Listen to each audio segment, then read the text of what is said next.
এখানে নমুনা 2,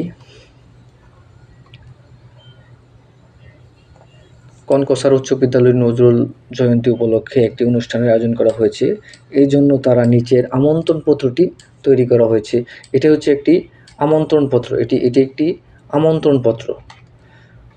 নজরুল জয়ন্তী উপলক্ষে এই আমন্ত্রণপত্রটি তৈরি করা হয়েছে। এখানে সময়সূচি দেওয়া আছে। আমন্ত্রণপত্র বা দাওয়াত কার্ড যেটাই বলি, এটা দেওয়া হয়েছে।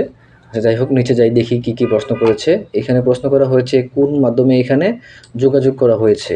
আচ্ছা, যোগাযোগে কি উপকরণ ব্যবহার করা হয়েছে, এই যোগাযোগের উদ্দেশ্য কি, এই যোগাযোগে আর কোন মাধ্যম ও কি উপকরণ ব্যবহার করা যেত। চলো এইটা উত্তর দেখে আসি।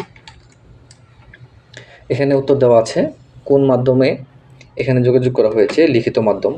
যেহেতু একটা চিঠি বা নিমন্ত্রণপত্র পাঠিয়েছে, অবশ্যই এটা লিখিত মাধ্যম ব্যবহার করা হয়েছে।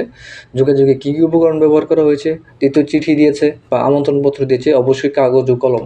কাগজ কলম ছাড়া তো আর অন্য কোনো মাধ্যম ব্যবহার করা যাবে না। যাই হোক, এই যোগাযোগের উদ্দেশ্য কী, নজরুল জয়ন্তী উপলক্ষে আয়োজিত অনুষ্ঠানে সকল শিক্ষার্থীদের আমন্ত্রণ জানানোর জন্য।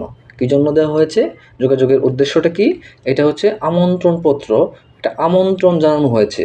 কি জানানো হয়েছে, আমন্ত্রণ জানানো হয়েছে বা আমন্ত্রণ জানানোর জন্য।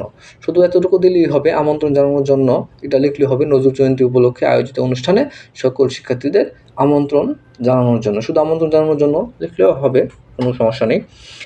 এই যোগাযোগে আর কোন মাধ্যম ও কী উপকরণ ব্যবহার করা যেত, এই যোগাযোগে যান্ত্রিক মাধ্যম তথা ইমেইল বা SMS-ও ব্যবহার করা যেত। উপকরণ হিসাবে কম্পিউটার, ইন্টারনেট, মোবাইল ফোন ইত্যাদি ব্যবহার করা যেত।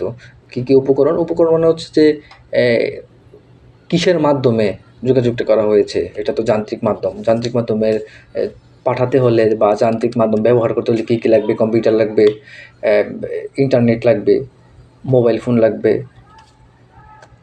ইত্যাদি ইত্যাদি।